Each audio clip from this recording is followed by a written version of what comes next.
Hi friends, అందరికీ నమస్కారం అండి.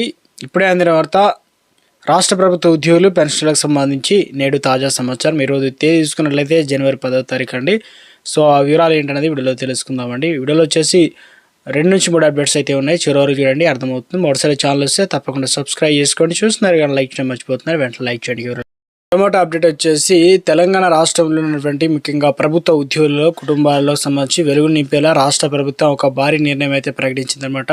ముఖ్యమంత్రి రేవంత్ రెడ్డి ప్రజా ప్రభుత్వం అదేవిధంగా ప్రభుత్వ ఉద్యోగులందరికీ కూడా అదేంటంటే ముఖ్యంగా 1.2 కోట్ల ప్రమాద బీమా సౌకర్యం అందుబాటులోకి తీసుకొస్తుందన్నమాట. ఇంత అమౌంట్ అనేది ఇవ్వడానికి ఈ నిర్ణయం వల్ల రాష్ట్ర వ్యాప్తంగా సుమారు 5.14 లక్షల మంది ప్రభుత్వ ఉద్యోగులు వారి కుటుంబాలకు నేరుగా ఈ బెనిఫిట్స్ అన్ని కూడా చేరుతాయని చెప్తున్నారు. శుక్రవారం సాయంత్రం విడుదల చేసిన ప్రకటనలో డిప్యూటీ సీఎం బట్టి విక్రమార్క మళ్ళీ ఈ వివరాలన్నీ కూడా వెల్లడించే ప్రయత్నం చేయడం జరిగిందనమాట. సో ఇక ప్రభుత్వం చేపడుతున్నటువంటి సంక్షేమ అభివృద్ధి పథకాలు ప్రతి ఇంటికి చేరవేసేలా క్రమంలో రాత్రింబవలు శ్రమిస్తున్నటువంటి ఉద్యోగులను గుర్తిస్తూ ప్రభుత్వం తమ కుటుంబ సభ్యులుగా భావిస్తుందని, అందుకే వారికి భద్రత అత్యంత ప్రాధాన్యత ఇస్తుందని ఆయన స్పష్టం చేసే ప్రయత్నం చేయడం జరిగిందనమాట. అయితే ఇందుకు సంబంధించి చూసుకున్నట్లయితే ఈ పథకానికి అమలు చేసేందుకు రాష్ట్రంలో ప్రముఖ బ్యాంకులతో ప్రభుత్వం ఇప్పటికే చర్చలు జరిపిందన్నమాట. సంప్రదింపుల ప్రక్రియ దాదాపు కొలిక్కి వచ్చిందనమాట. డిప్యూటీ సీఎం బట్టి విక్రమార్క తెలియజేసే ప్రయత్నం చేశారు. రాష్ట్రంలో ఎన్ని ఆర్థిక ఇబ్బందులు ఉన్నప్పటికీ ఉద్యోగుల సంక్షేమ ధ్యేయంగా గత ప్రభుత్వం వదిలి వెళ్లిన బకాయిలు సైతం ప్రతి నెల కూడా క్రమం తప్పకుండా దశల వారీగా రిలీజ్ చేస్తుందని చెప్పే ప్రయత్నం చేస్తున్నారు.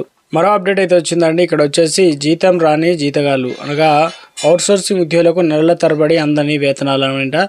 ఆందోళనలో పలు ప్రభుత్వ శాఖల్లో ఉద్యోగులు అనమాట. 6 నెలల పైగా నిలిచిపోయిన చెల్లింపులు జిల్లాలు అదేవిధంగా మండల స్థాయి కార్యాలయాల్లో 9 నెలలుగా అందని దైన్యం ఇక ఏజెన్సీల వల్లే అంటూ మండిపాటు. ఎన్నిసార్లు ఫిర్యాదు చేసినా స్పందించని ఉన్నతాధికారులు చాలా చోట్ల వెలువెత్తున్న నిరసనలు పగలు రాత్రి పూట అనగా కార్యాలయాలు ఆవరణలో పడిగాపులు అన్నమాట. సో మొత్తానికి వేతనంలో కోసం హైదరాబాద్లో ధర్నా అనేది చేస్తూ జాతీయ ఆరోగ్య మిషన్ కాంట్రాక్ట్ అవుట్సోర్సింగ్ ఉద్యోగులు అనమాట 19 రోజులు సమ్మె చేస్తున్నాం అనే విధంగా చెప్తూ ఉన్నారనమాట. తమ సంస్థలు వెంటనే పరిష్కరించాలని చెప్పేసి తెలంగాణ రాష్ట్ర వ్యాప్తంగా ఏదైతే ఫిబ్రవరిలో 14 మున్సిపల్ ఎన్నికల రాష్ట్రంలో 117 మున్సిపాలిటీ 6 మున్సిపల్ కార్పొరేషన్లు పాలక మండలి ఎన్నికలు ఫిబ్రవరి 14 నిర్వహించేందుకు గాను ప్రభుత్వం సన్నాహాలు చేస్తున్నారు. ఎన్నికల షెడ్యూల్ 17 తారీఖున ప్రకటించబోతున్నారు.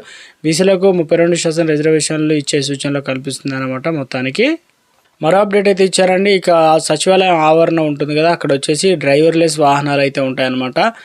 IITHలో ఇక ఎలాన్ కల్చర్ ఫెస్ట్ ఏదైతే ప్రారంభంలో మంత్రి శ్రీధర్ బాబు అయితే ఏదైతే హైదరాబాద్లో IIT అభివృద్ధి చేసిన డ్రైవర్లెస్ వాహనాలను రాష్ట్ర సచివాలయ ఆవరణలో నడిపే విషయాన్ని పరిశీలిస్తున్నామని ఐటీ శాఖ మంత్రి దుద్దిల శ్రీధర్ బాబు అయితే తెలియజేసే ప్రయత్నం చేయడం జరిగిందనమాట. సో మరో అప్డేట్ చూసుకున్నట్లయితే ఎక్సైజ్ శాఖలో మరో 46 మందికి పదోన్నతులు అయితే అప్గ్రేడ్ చేశారనమాట. సో వారికి ఇన్స్పెక్టర్లుగా పనిచేసిన 16 మందికి అసిస్టెంట్ ఎక్సైజ్ సూపరింటెండెంట్లుగా 30 మంది సబ్ ఇన్స్పెక్టర్లుగా పదోన్నతులు కల్పించేందుకు డిపార్ట్మెంట్ ప్రమోషన్ కమిటీ ఆమోదం తెలిపింది. ఇక ఇటీవల ఆ శాఖలో 53 మంది అధికారులు ప్రమోషన్లు కూడా వచ్చాయన్నమాట. ఒక గుడ్ వచ్చే ప్రయత్నం చేశారు. సో మరో అప్డేట్ చూసుకున్నట్లయితే ఇక లెక్చరర్ తిట్టారని మనస్తాపం, ఇంటర్ విద్యార్థి మృతి లెక్చరర్ల వల్ల చనిపోయిందంటూ కుటుంబ సభ్యుల ఆరోపణలు అనమాట.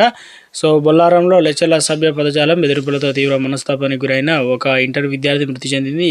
ఈ ఘటన సికింద్రాబాద్లో చోటు చేసుకుందనమాట. సో మొత్తానికి మరో అప్డేట్ చూసుకున్నట్లయితే ముఖ్యంగా దీప నైవేద్యాలు సోషల్ ఆడిట్ నిర్వహిస్తామన్నమాట అనే విధంగా అప్డేట్ ఇచ్చారు. ఇక్కడ చూసుకోవచ్చు, దేవాదాయ శాఖలో పాతకపోయిన వారిని పంపిస్తామనే విధంగా అప్డేట్ అయితే ఇచ్చారు. చాలామందిపై వేటు పడే అవకాశాలు అయితే ఉంది. వారి స్థానంలో కొత్త వారికి చోటు. ఇక మీడియాతో చిట్చాట్లో మంత్రి కొండా సురేఖ దేవాదాయ శాఖలో కీలకమైన కమిషనర్ రేట్లో సంవత్సరాల తరబడి ఒకే చోట పాతకపోయిన అధికారులు సిబ్బంది ప్రక్షాళన చేయాలని ప్రభుత్వం సంకల్పించింది. కొందరు అధికారులు తమకు అనుకూలంగా ఉన్న ఫైళ్లకు తప్ప మరే ఫైళ్లకు పంపించడం లేదని చెప్పేసి అంటున్నారు.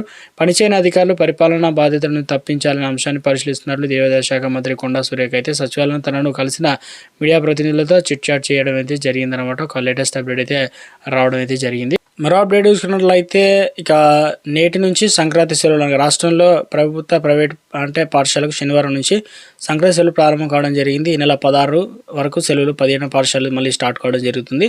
సో మరొక అప్డేట్ ఉద్యోగులకు సంబంధించి ఏంటంటే అనుకోవచ్చు. ఇక రాష్ట్ర ప్రభుత్వం కొత్తగా 2000 కోట్ల రుణాలు సమీకరణ బాండ్ల వేలానికి పెట్టిందనమాట. రిజర్వ్ బ్యాంకు RBI శుక్రవారం ఒక ప్రకటన అయితే రిలీజ్ చేయడం జరిగింది. వీటిని ఈ నెల 13న వేలం వేయాలని చెప్పేసి వేయనున్నట్లు మొత్తం 11 రాష్ట్రాల్లో 26,800 15 కోట్ల రుణాలు సేకరణ బాండ్లు వేలానికి పెట్టినట్లు వివరించడం జరిగిందనమాట. ఇవన్నీ కూడా ఉద్యోగులకు, అదేవిధంగా పెండింగ్ బకాయిలు, ఇతరత్ర ప్రభుత్వ పథకాలు. సో వీటన్నిటిని ఖర్చు చేసే అవకాశాలు అయితే ఉంది. మొత్తానికి ఇది ప్రస్తుతం కొన్ని లేటెస్ట్ అప్డేట్ అన్నమాట.